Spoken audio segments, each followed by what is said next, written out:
Hello everyone, मेरा नाम है अंकित मिश्रा और आप देख रहे हैं दोस्तों एनिमल हार्मोन्स। दोस्तों ये वीडियो बहुत ही ज़्यादा इम्पॉर्टेंट है और आज हम लोग बात करने वाले हैं दोस्तों इंडोक्राइन सिस्टम के बारे में, जहाँ पे मैं आपसे बात करूँगा कि आखिर जो हमारा इंडोक्राइन सिस्टम होता है वो किस तरीके से काम करता है, कौन कौन सी ऐसी चीज़ें हैं जो इंडोक्राइन सिस्टम के अंतर्गत आती है, क्या होता है हाइपोथैलेमस, क्या होती है पिट्यूटरी। आज इस वीडियो में मैं आपसे इसी सब चीज़ों के बारे में बात करने वाला हूँ और प्रॉपर आपको एक पाथवे बताऊंगा कि किस तरीके से हमारे हार्मोन्स मूव करते हैं, कौन से हार्मोन्स का फंक्शन क्या होता है, क्या करते हैं एक दूसरे को ऑपरेट करने के लिए। देखिए दोस्तों, जो हमारा एंडोक्राइन सिस्टम है वो काफ़ी बड़ा टॉपिक है, काफ़ी लंबा चैप्टर है, तो इसको मैं कई पार्ट में इस वीडियो को जो है वो बनाऊंगा, इसीलिए ये क्रम बाय क्रम आएंगे। तो अगर आप इस पहले वीडियो को देख रहे हो तो आखिरी वीडियो को देखने के लिए चैनल को सब्सक्राइब ज़रूर कर देना ताकि आपको नोटिफिकेशंस भी मिल जाए। बहुत ज़रूरी दोस्तों, सब्सक्राइब ज़रूर कर दिया करिए, क्योंकि एक सीरीज़ में ही वीडियो चलते हैं और जब आप एक सीरीज़ में पढ़ते हो तो कोई चीज़ आपको बहुत ही अच्छी समझ में आती है। सबसे पहले अगर मैं बात करूं दोस्तों, तो आज हम लोग बात करने वाले हैं नॉर्मल। सबसे पहले मैं आपसे बात करूंगा कि नॉर्मल जो हमारा एंडोक्राइन सिस्टम होता है वो कैसा होता है। फिर उसके बाद हम लोग बात करते हैं कि आखिर जो हमारी हाइपोथैलेमस है वो किन किन हार्मोन्स का सिक्रीशन करती है, क्या रेगुलेट करती है, किस तरीके का रेगुलेशन करती है, कैसा इफेक्ट डालती है हमारे पिट्यूटरी ग्लैंड पे। और बात करूंगा यहाँ पे डिफ्रेंशिएट करूंगा कुछ हद तक कि हार्मोन्स हमारा कैसे एक्टिविटी करता है। तो चलिए इस वीडियो को शुरू करते हैं और सबसे पहले देखते हैं दोस्तों, यहाँ पे आपके सामने लिखा हुआ है, जो चीज़ें यहाँ पे आपके सामने लिखी हुई मैं एक बार आपको बता देता हूँ कि दोस्तों हार्मोन्स जो होते हैं वो हमारे बेसिकली दो तरह से आते हैं, दो तरह की ग्लैंड्स आती हैं। एक होता है हमारा एंडोक्राइन ग्लैंड्स और एक होता है हमारा एक्सोक्राइन ग्लैंड्स। दोस्तों जो हमारा एंडोक्राइन ग्लैंड्स होता है वो बेसिकली सिक्रीट करता है ऐसे हार्मोन्स या फिर इस तरीके से हार्मोन्स को सिक्रीट करता है कि वो सारे हार्मोन्स जाते हैं हमारे ब्लड स्ट्रीम में। ठीक है, दे सबमिटेड, मतलब ये अपने सारे हार्मोन्स को सबमिट करते हैं ब्लड स्ट्रीम में। जबकि अगर मैं बात करूँ एक्सोक्राइन ग्लैंड की, तो ये ग्लैंड टू ग्लैंड मूव करते हैं बॉडी कैविटीज़ में। तो इस तरीके से दोस्तों आपको पता लगती है कि जो हमारा एंडोक्राइन है ये हमारे ब्लड से पूरी तरीके से ट्रांसपोर्टेड होता है, जबकि एक्सोक्राइन में ऐसा देखने को नहीं मिलता, जहाँ पे एक्सोक्राइन के अंदर हमें कई डक्ट्स देखने को मिलते हैं जहाँ पे हमारे हार्मोन्स सिक्रीट होते हैं। अब बेसिकली बात एक बहुत ही बड़ी समझ में आती है दोस्तों कि जो हमारा एक्सोक्राइन एंडोक्राइन ग्लैंड होता है वहाँ पे बहुत सारी ऐसी ग्लैंड होती हैं जिनका नेचर थोड़ा सा हमें एक्सोक्राइन जैसा देखने को मिलता है। तो बहुत सारे ऐसी ग्लैंड्स, ऐसे हार्मोन्स हैं जो कि एक्सोक्राइन नेचर को शो करते हैं, तो ये भी चीज़ आप जान लीजिए। तो मैं एक एक करके दोस्तों लाइन को पढ़ता चलूंगा और आपसे सारी चीज़ डिस्कस करता चलूंगा दोस्तों। यहाँ पे सबसे पहले अगर आप देखें तो यहाँ पे हमें क्या दिखाई दे रहा है, ये है दोस्तों हमारा हाइपोथैलेमस, ऊपर का पोर्शन जो कि ब्रेन में मौजूद होता है। और वहीं से नीचे की तरफ एक चीज़ निकली थी दोस्तों, यहाँ पे आपको दो लोब दिखाई दे रहे हैं। ये दो लोब होते हैं दोस्तों anterior pituitary and posterior pituitary, means pituitary.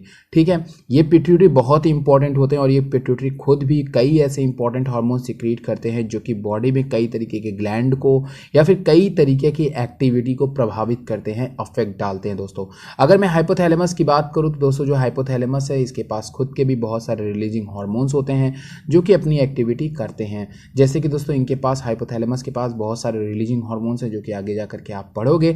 और उसके साथ में दोस्तों इनको जो इन्फॉर्मेशन मिलती है वो मिलती है न्यूरोट्रांसमीटर्स के द्वारा, न्यूरॉन सेल्स के द्वारा। किसको? हाइपोथैलेमस को। जस्ट एक एग्जांपल के तौर पे अगर मैं आपको बताऊं तो आप अपनी आंखों से कोई भी ऐसी चीज़ देखते हैं जिससे कि आप बहुत ज़्यादा डर जाते हैं, या फिर आप किसी ऐसी चीज़ को देखते हैं जिस पे आपको बहुत ज़्यादा प्यार आता है, तो वो सारी चीज़ जो होता है दोस्तों वो आपके ब्रेन से आती है और वो ब्रेन जो होता है वो हाइपोथैलेमस से कनेक्टेड है। आपके हाइपोथैलेमस है जब प्यार के टाइम पे, मान लीजिए लव के टाइम पे, माँ को देख करके, पापा को देख करके, इस सारी जो चीज़ें होती है दोस्तों वो सब कुछ है, एनीथिंग एल्स, हर एक चीज़ जो होती है वो हार्मोन्स के थ्रू बैलेंस होती है और वो हमें सेंस कैच करता है न्यूरॉन सिस्टम, और उस न्यूरॉन सिस्टम उसको इन्फॉर्मेशन देता है हाइपोथैलेमस को, और फिर हाइपोथैलेमस उन हार्मोन्स को सिक्रीट करता है जो हार्मोन्स उस सिचुएशंस में ज़्यादा सही होते हैं, चाहे फिर वो ऑक्सीटोसिन हो, चाहे फिर वो आपके गोनाडोट्रोपिन हार्मोन्स हो, कुछ भी हार्मोन्स, चाहे वो आपके एडिनोकॉर्टिकोट्रोपिन हार्मोन्स हो, हर एक चीज़ होती है दोस्तों वो होती है हाइपोथैलेमस और पिट्यूटरी ग्लैंड के द्वारा।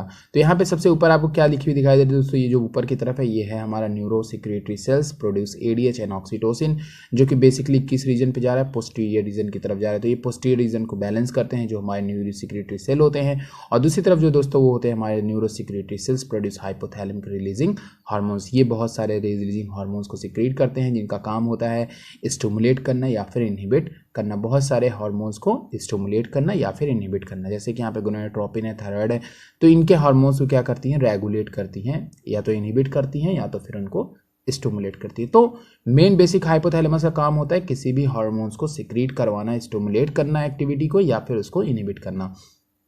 एक एक करके आगे पढ़ूंगा तो ज़्यादा चीज़ें समझ में आएंगी। सबसे पहली चीज़ दोस्तों, ductless gland are called endocrine gland.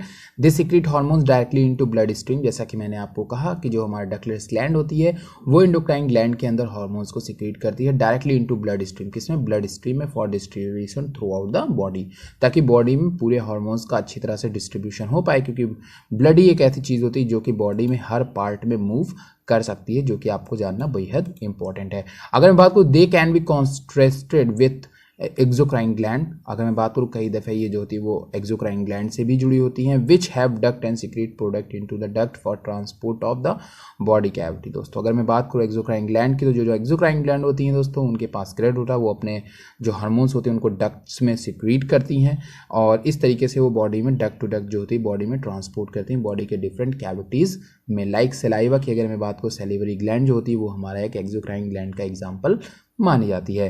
Hypothalamus की बात करूं तो यहाँ पे हाइपोथैलेमस और जो थाइमस होता है are not classified as endocrine gland. ये बात सही है कि इनका हार्मोन्स किसी भी तरीके से ब्लड में मिक्स नहीं हो रहा है, इस चीज़ को आप ध्यान में रखोगे। मतलब कि इनको हम लोग बेसिकली नहीं कहते हैं कि ये हार्मोन्स जो होते हैं वो हमारे एंडोक्राइन ग्लैंड्स के अंतर्गत आते हैं, लेकिन दैट दे ये पूरी बॉडी में तो ट्रांसपोर्ट होते नहीं हैं। अगर मैं बात करूँ, but contain cells that secrete hormones, लेकिन इनके पास बहुत सारी ऐसी सेल्स होती हैं हाइपोथैलेमस के पास जो कि कई तरीके से हार्मोन्स को क्या करती हैं, सिक्रीट करती हैं। Not only the endocrine gland but also hormone secreting cell. तो कई चीज़ कहते हैं कि ये जो ऐसी सेल्स इनके पास होती हैं जो कि एंडोक्राइन सेल ना होते हुए भी कई ऐसे हार्मोन्स को सिक्रीट करती हैं जो कि एंडोक्राइन के लिए काफ़ी ज़्यादा मददगार साबित होती है। इस चीज़ को आपको ध्यान में रखना है। ये काम होता है आपकी हाइपोथैलेमस को। अभी पूरा फंक्शन हाइपोथैलेमस का ही है, ये वीडियो तो बहुत ही ज़्यादा इंपॉर्टेंट है, ध्यान से देखते रहिएगा। यहाँ पे देखिए, सबसे पहले बात किया है कि आखिर जो हमारे हार्मोन्स हैं वो किस तरीके से काम करते हैं।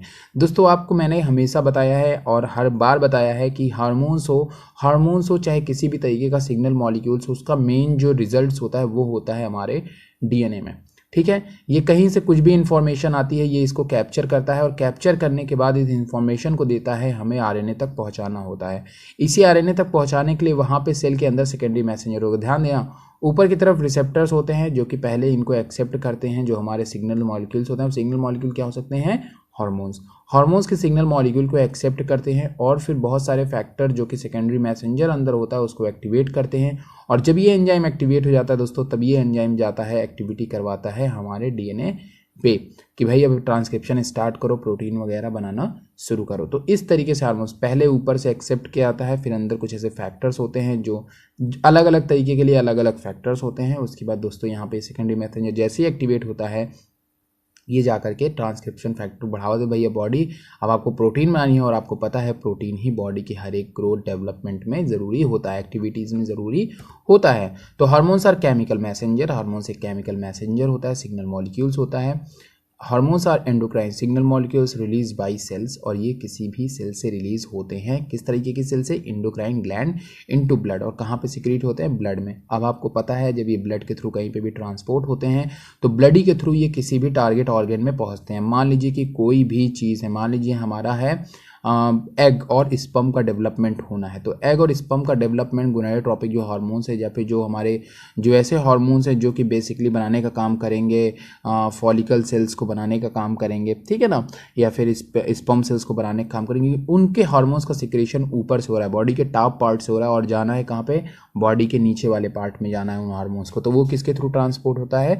हमारे ब्लड के थ्रू ट्रांसपोर्ट होगा। ऊपर से जो होगा वो हमारे नीचे के पार्ट तक वो हार्मोन्स पहुंचेगा ब्लड के थ्रू, और उसका जो फाइनल जो टारगेट डेस्टिनेशन होता है वो नीचे होता है, अंदर होता है, टेस्टिस हो सकता है, जहाँ पे हमारे हार्मोन सिक्रीट होंगे और ब्लड के थ्रू पहुंचेंगे, और उसके बाद वहाँ पे वो एक्टिविटीज़ होगी। तो ये सारी चीज़ जो होता है दोस्तों वो देखने को मिलता है। ये प्रूव करता है कि जो हमारे हार्मोन्स हैं, जो हमारे एंडोक्राइन हार्मोन्स हैं, वो ब्लड के थ्रू पूरी बॉडी में ट्रांसपोर्ट होते हैं और टारगेट ऑर्गन तक पहुंचते हैं।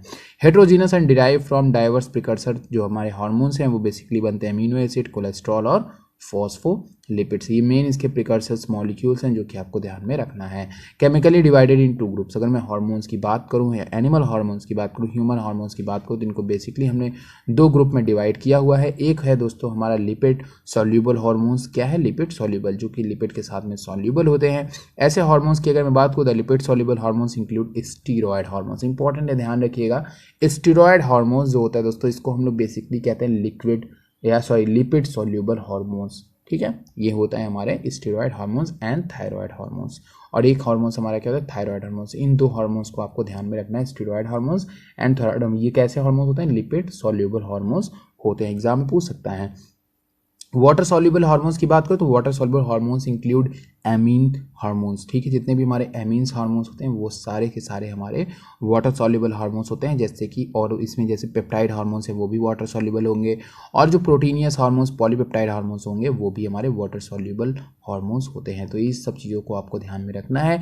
नॉर्मली आप जानते हो कि हार्मोन्स कैसे एक्टिविटी करता है, ये मैंने आपको कई दफ़े बताया है। बस आपको थोड़े थोड़े हार्मोन्स के नाम वगैरह याद रखने की ज़रूरत पड़ सकती है दोस्तों। अब यहाँ पे देखिए, जैसे कि मैंने कुछ एग्जांपल्स बताए हैं लिपिड सॉल्यूबल हार्मोन्स की, कौन कौन से ऐसे हार्मोन्स हैं जो लिपिड सॉल्यूबल है और कौन कौन से ऐसे हार्मोन्स हैं जो कि वाटर सॉल्यूबल हैं। तो इनके एग्जांपल मैंने यहाँ पे बताए हुए हैं। सबसे पहले दोस्तों अगर आप देखें तो यहाँ पे है आपके सामने lipid soluble hormones. Lipid soluble hormones में क्या आते हैं? Steroid hormones are derived from cholesterol. जो हमारे स्टेरॉयड हार्मोन्स होते हैं वो बेसिकली क्या होते हैं? Derived from cholesterol. ये किससे बने हुए होते हैं?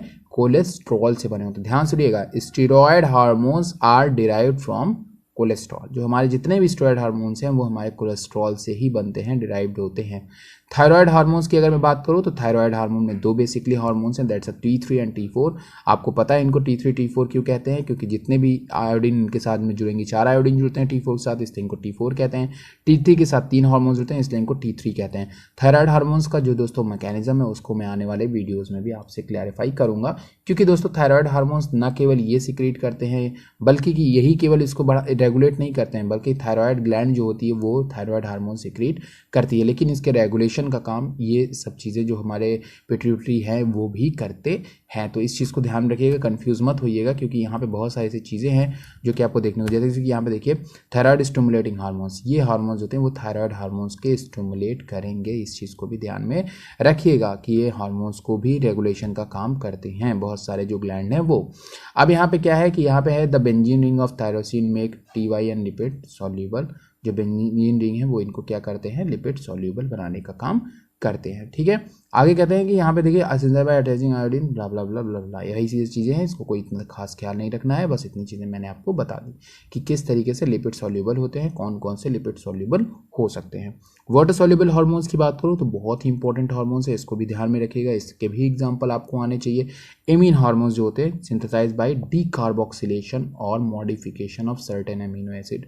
जब अमीनो एसिड्स के अंदर कुछ मॉडिफिकेशंस होते हैं तो हमारे जो एमीन हार्मोन्स हैं वो हमारे बेसिकली बनते हैं। ठीक है, आगे कहते हैं amine hormones basically amino acid के मॉडिफिकेशन से बनते हैं। यहाँ पे मैंने बताया है कि कौन कौन से अमीनो एसिड किस किस अमीनो एसिड के मॉडिफिकेशन से बनते हैं। टायरोसिन के मॉडिफिकेशन से बनता है एपिनेफ्रिन, नॉरएपिनेफ्रिन, डोपामिन। और वहीं पे दूसरी तरफ दोस्तों अगर मैं बात कैटाकोलिमिन भी जो होता है वो भी दोस्तों हमें कैटाकोलिमिन, एपिनेफ्रिन, नॉरएपिनेफ्रिन और डोपामिन जो होता है वो किसके मॉडिफिकेशन से बनता है?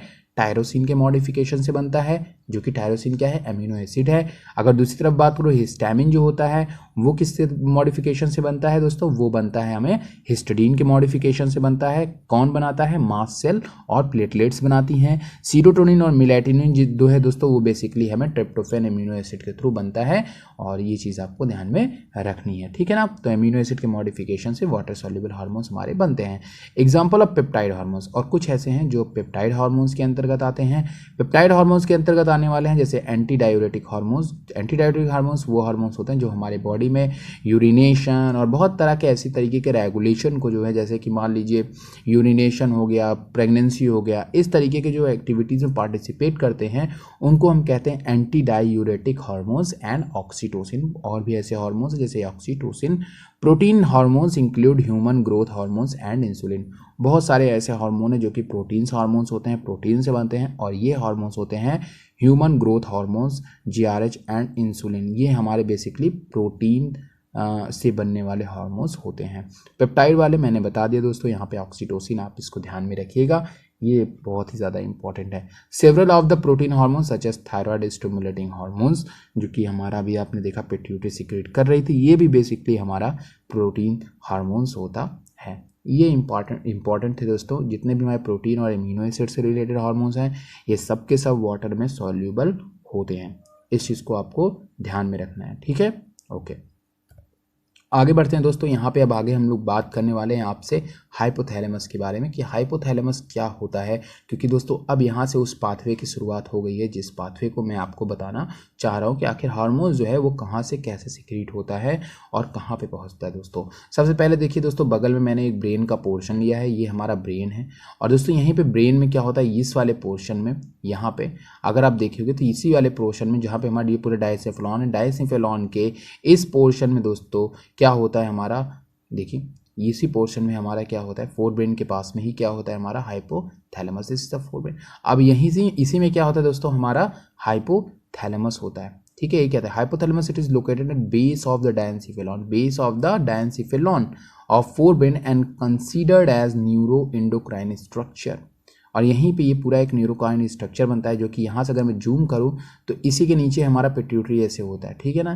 तो ये पूरा इस तरीके से, जहाँ पे मेरी बिंदु दिख रही है ये हमारी पिट्यूटरी है, तो इस तरीके से हमारा स्ट्रक्चर होता है, जो कि यहाँ पे मैंने इसको जूम करके दिखाया है। ये रेड वाला जो पोर्शन है ये हमारा हाइपोथैलेमस है, जो कि यहाँ पे विजिबल हो रहा है। तो neuro endocrine structure rather than true endocrine gland secretion is called neuro hormones. ध्यान सुनिएगा, forebrain and consider as neuro endocrine structure rather than true endocrine gland. इनको हम लोग ट्रू एंडोक्राइन ग्लैंड बोलेंगे, लेकिन that's a neuro endocrine structure होता है। Its secretion is called neuro hormones. और यहाँ से जो भी हार्मोन सिक्रीट होते हैं दैट्स अ न्यूरो हार्मोन्स हम इन्हें कहते हैं।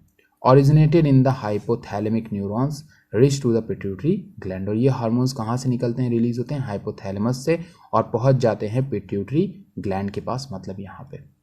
ये न्यूरो सिक्रेटरी सेल्स सिक्रीट करती हैं हार्मोन्स को, ठीक है, प्रोड्यूस करती हैं जो भी रिलीजिंग हार्मोन्स है।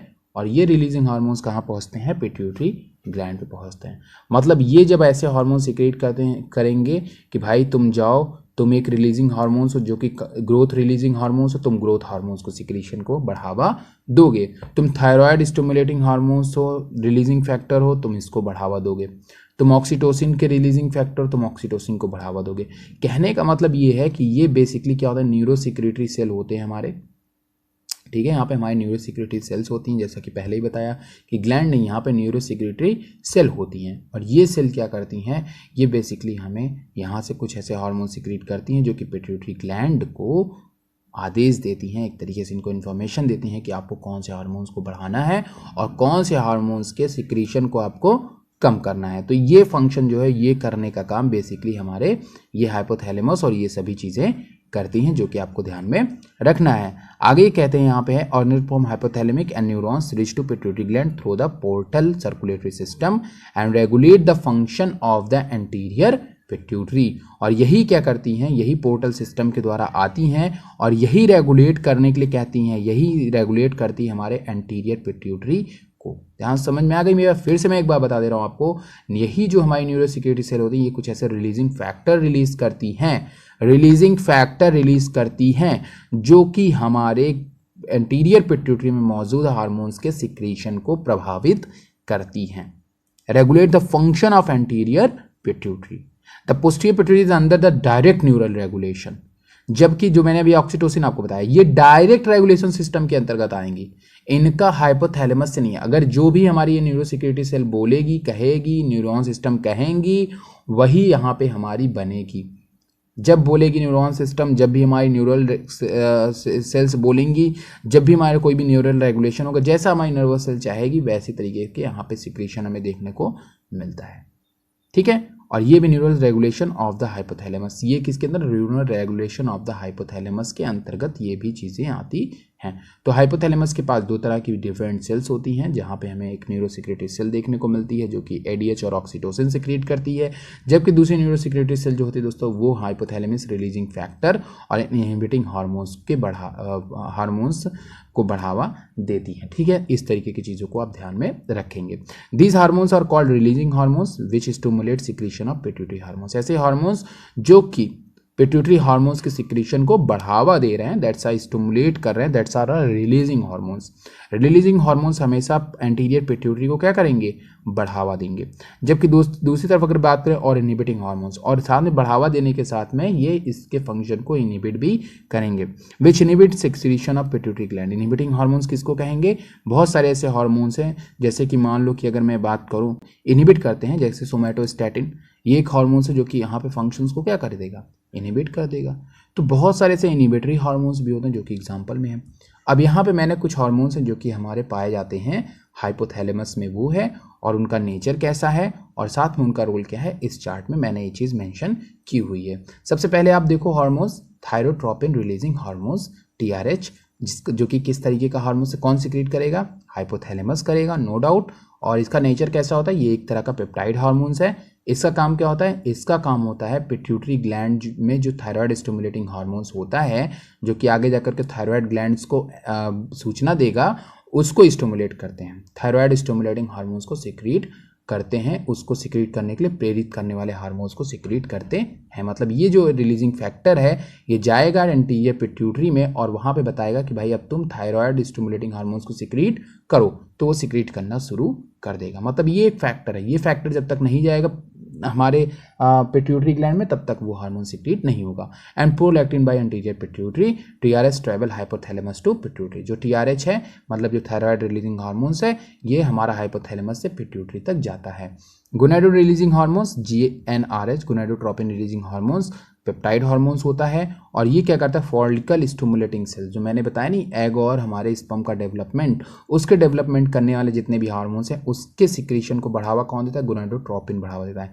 ये सारे हार्मोन्स आपको जितने दिख रहे हैं, ये हमारे पिट्यूटरी सिक्रीट करेंगे, क्योंकि हाइपोथैलेमस अपने हार्मोन्स कहाँ भेज रहा है, पिट्यूटरी क्लास, और पिट्यूटरी जो है नए हार्मोन्स क्या कर रही है, भेज रही है, किसके अनुसार, हाइपोथैलेमस के अनुसार। हाइपोथैलेमस इसको दे रहा है और फिर ये अपने हार्मोन सिक्रीट कर रहा है, जिसको ये कहने के लिए कह रहा है। इसने बोला भाई गोनाडोट्रोपिन कर दो, गोनाडोट्रोपिन के दो हार्मोन्स FSH और LH, इसने रिलीजिंग फैक्टर भेजा और इसने इसको सिक्रीट करना शुरू कर दिया, FSH और LH को सिक्रीट कर दिया। अब जो जो फंक्शन FSH और LH के होंगे वो फंक्शन वहाँ पे हो जाएंगे। तो जब आपको हार्मोन्स के फंक्शन बताऊंगा तो वहाँ पे मैं एक एक करके हर एक हार्मोन्स का फंक्शन बताऊंगा। Growth hormones, releasing hormones, peptide hormones, ठीक है, दैट्स अ पेप्टाइड हार्मोन्स होता है। GnRH release the neurosecretory nerve terminal and carried hypophyseal portal circulation of the anterior pituitary gland where the stimulate of synthesis of release of growth hormones।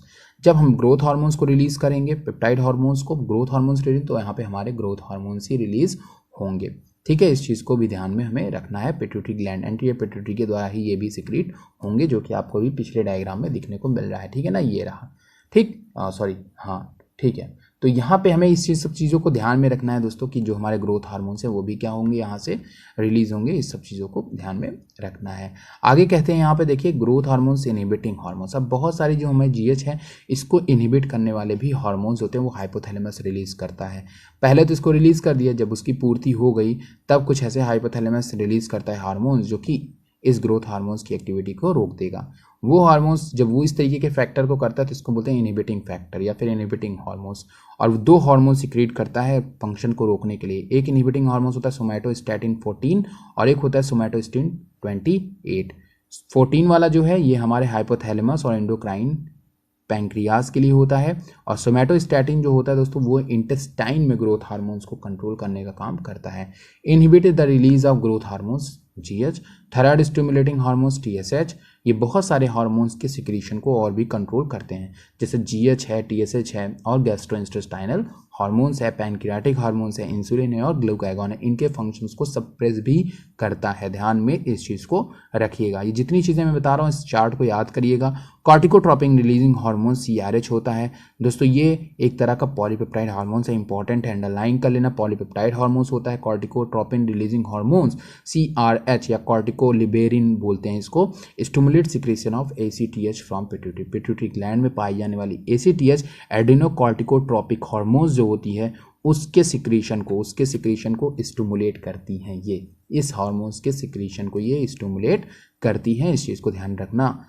कौन? Hypothalamus. Prolactin inhibiting hormones जो होता है दोस्तों वो basically peptide hormones होता है। इसका काम होता है prolactin inhibiting hormones which is dopamine होता है और इनहिबिट रिलीज ऑफ प्रोलैक्टिन। ये क्या करता है? प्रोलैक्टिन के जो हार्मोन्स होता है उसके सिक्रीशन को खत्म कर देता है, रिलीज को इनहिबिट करता है फ्रॉम द एंटीरियर पिट्यूटरी, ताकि एंटीरियर पिट्यूटरी पीआरएल को रिलीज ना कर पाए। Dopamine also function in neurotransmitter. Dopamine हमारे न्यूरोट्रांसमीटर की तरह भी फंक्शन करता है और इसे हम एक हैप्पी हार्मोन्स के भी नाम से जानते हैं।